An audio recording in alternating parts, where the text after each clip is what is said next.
السلام علیکم۔ قرآن مجید کے جن منتخب مقامات کو میں نے اپنی کتاب قرآن کا مطلوب انسان میں شامل کیا ہے، ان میں سے دوسرا مقام سورہ بقرہ کی آیت نمبر 83 سے شروع ہوتا ہے، جس میں اللہ تعالیٰ ارشاد فرماتے ہیں وَإِذْ أَخَذْنَا مِيثَاقَ بَنِي إِسْرَائِيلَ لَا تَعْبُدُونَ إِلَّا اللَّهَ۔ یاد کرو جب ہم نے بنی اسرائیل سے یہ عہد لیا تھا کہ تم اللہ کے سوا کسی کی عبادت نہ کرو گے۔ بنی اسرائیل اللہ تعالیٰ کی منتخب کردہ وہ قوم تھی جن کو اللہ تعالیٰ نے اس دنیا میں اپنی سزا و جزا کا نمونہ بنا کر رکھا تھا، اور رسول اللہ صلی اللہ علیہ وسلم کی بعثت کے وقت ان کے اخلاقی جرائم کی بنا پر ان کو اس منصب سے معزول کیا گیا، اور پھر بنی اسماعیل کو اس منصب پر مامور کیا گیا، ان کو یہ منصب دیا گیا، اور ان کے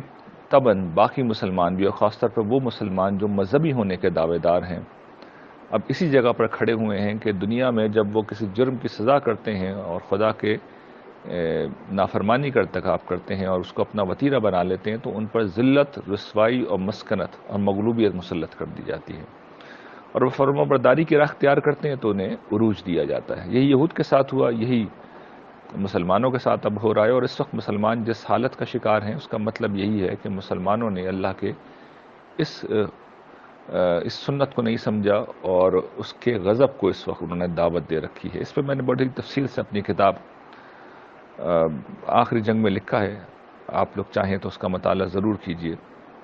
اس سے اس بات کو سمجھنے میں بڑی سہولت رہے گی۔ بہرحال جو پہلی چیز یہاں پر ارشاد فرمائی گئی ہے وہ یہ ہے کہ اللہ کے سوا کسی کی عبادت نہ کرنا، یہ دین کی بنیادی دعوت ہے۔ قرآن مجید نے اس کو دوسرے مقام پر اس طرح بیان کیا ہے وَمَا خَلَقْتُ الْجِنَّ وَالْإِنسَ إِلَّا لِيَعْبُدُونَ، میں نے جن و انس کو پیدا ہی اپنی عبادت کے لیے کیا ہے۔ یہ عبادت یہاں پر اس معنوں میں نہیں بولا گیا جس معنوں میں ہم عبادات بولتے ہیں، یعنی نماز، روزہ، حج، زکوٰۃ، یہ بندگی کے معنوں میں بولا گیا ہے۔ اس لفظ عبادت کا معنوی اور لغوی مطلب کیا ہے، اس کو لسان العرب میں ایسے بیان کیا گیا ہے کہ اصل العبودیہ الخضوع والتذلل، کہ عبودیت کی، عبادت کی اصل جو ہے وہ عاجزی اور پستی ہے۔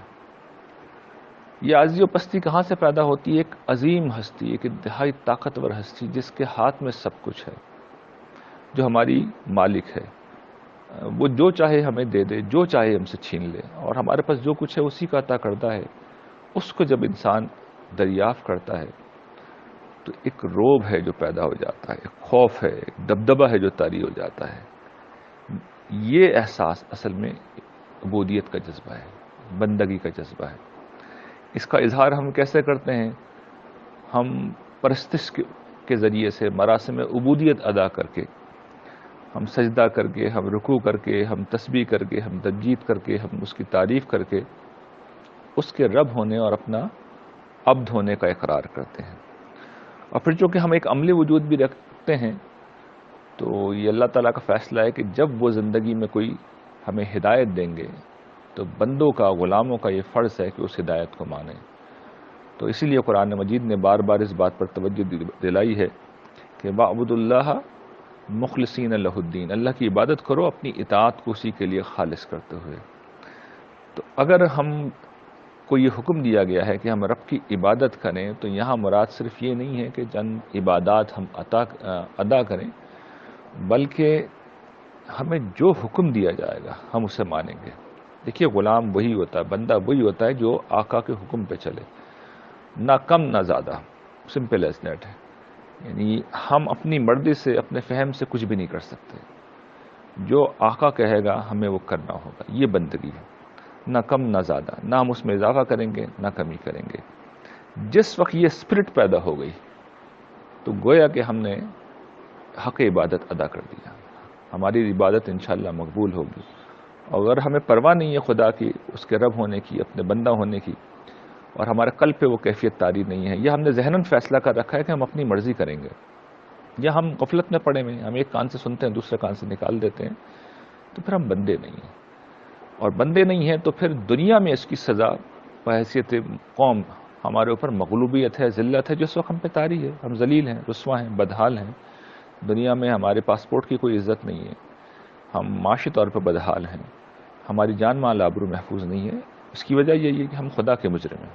ہم نے خدا کی عبادت سے اس وقت انکار کر رکھا ہے. ہم تیار نہیں ہیں کہ خدا کی مانیں. ہمارے مذہبی لوگ بھی تیار نہیں ہیں, وہ اپنے تعصبات کے پیرو ہیں. تو ایسے مجرموں کا انجام یہ ہوتا ہے کہ آخرت میں تو جو ہوگا سو ہوگا, لیکن دنیا میں اللہ تعالیٰ نے اپنی سچائی کا ثبوت دینے کے لیے فیصلہ کر رکھا ہے کہ عبرت کا نشان بنا دیں گے, اور دنیا دیکھے گی اور یہ کہے گی کہ دیکھو خدا کے مجرم ہیں, اور مجرموں کو اللہ تعالیٰ نے کس طرح ذلیل کر کے رکھا ہوا ہے. تو اس وقت ہم اسی صورتحال سے دوچار ہیں, اور اب آگے وہ اعمال ہم پڑھیں گے کہ جو ہماری حرکتیں ہیں اور اس کے نتیجے میں ہم اس مغلوبیت و ذلت کا شکار ہیں. وآخر دعوانا ان الحمد للہ رب العالمین.